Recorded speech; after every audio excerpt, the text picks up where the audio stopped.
Hello students, welcome to Commerce lecture.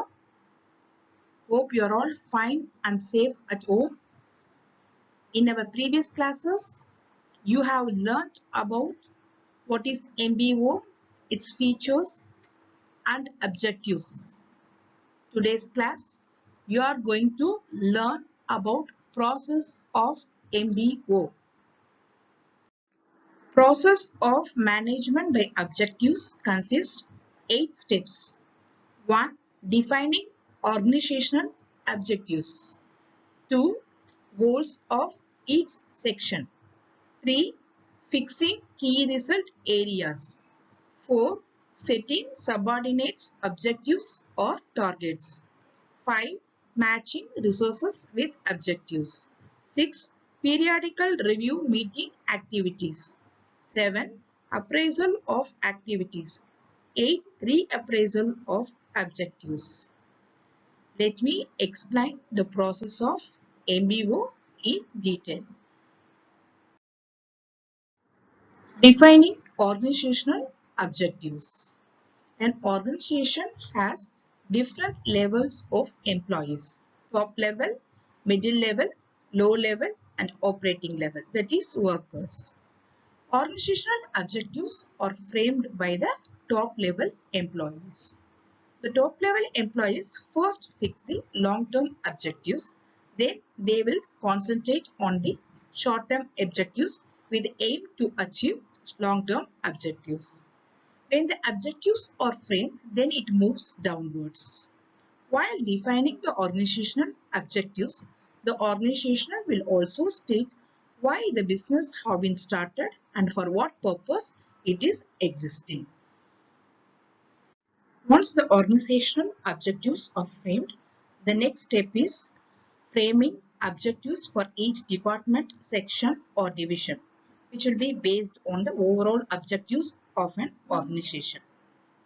Then the goals or objectives of each department will be clearly defined. The period at what time the work should be completed will also be fixed.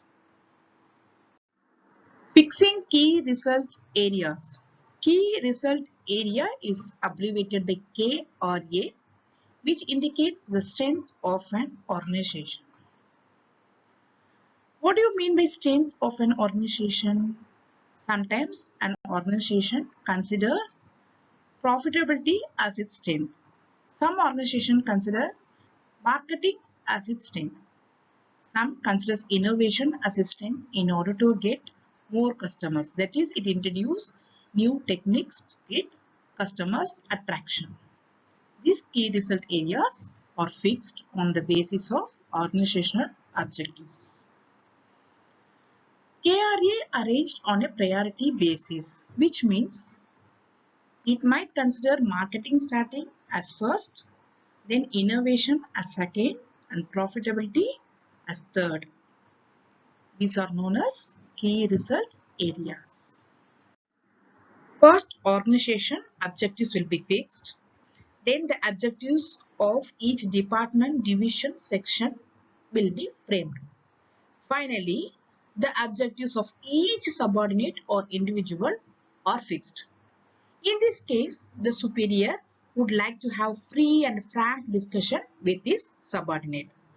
He invites his subordinate to set high standards by themselves. The technique behind this is when he allowed to set standards, they may set high standards and the chances of their accomplishment will also be higher. Matching resources with objectives. The setting of the objective is meaningful only when the resources to achieve them are available. If certain resources are not adequately available means the objectives would need to be changed accordingly. At this stage of MBO process, the objectives and resources are matched. It is ensured as to what objective needs what resource for its attainment. It is also important that the available resources should be properly allocated and utilized. Periodical review meetings. It is one of the main process under MBO. It is very helpful to identify the performance of your worker and to evaluate the quality of the work. The superior and subordinate should hold meetings periodically, that is, once in 3 months or once in 6 months, to discuss the progress of accomplishment of objectives. In this case, the worker who is doing good job will be appreciated and the worker who is facing problems will be supported. The fixed standards may be changed in the light of the progress, but the basic condition do not change. Appraisal of activities. At the end of the fixed period, that is during the target period, there should be a discussion between the superior and the subordinate regarding the performance. In this case, some workers will complete the task as per the instruction given by the superior. Some could not do it. The superior should identify the reasons for failure of achieving the objectives. He should also identify the problem faced by his subordinates. It is the duty of the superior to take steps to tackle such problems.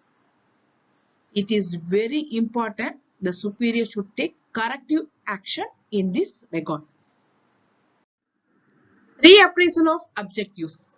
Every organization is a part of the dynamic world. So, the survival and growth of a modern business organization largely depends upon putting up with the changing conditions. It is the duty of the top management executive to review the organization objectives and to frame the objectives according to the changing situation. The changing situation might be demand, supply, or taste and preferences of customers. With this, I conclude the process of MBO. In our next class, we'll discuss about the advantages and disadvantages of MBO. Thank you, students.